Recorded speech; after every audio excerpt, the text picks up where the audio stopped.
it's me. You might know me as Baby Big Mac, but if you were following my videos, you know that I decided that I don't want to use any animal products. I'm going to be a humane eater and I'm now vegan. I took it one step further.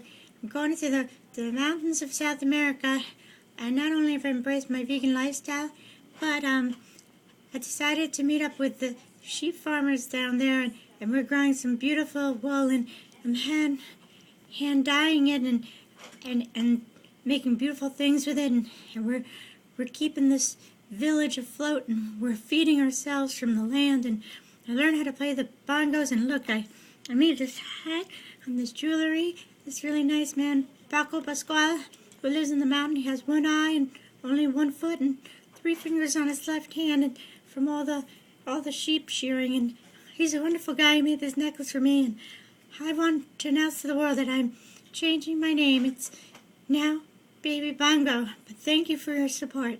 And if you see Otis, tell him to leave me alone.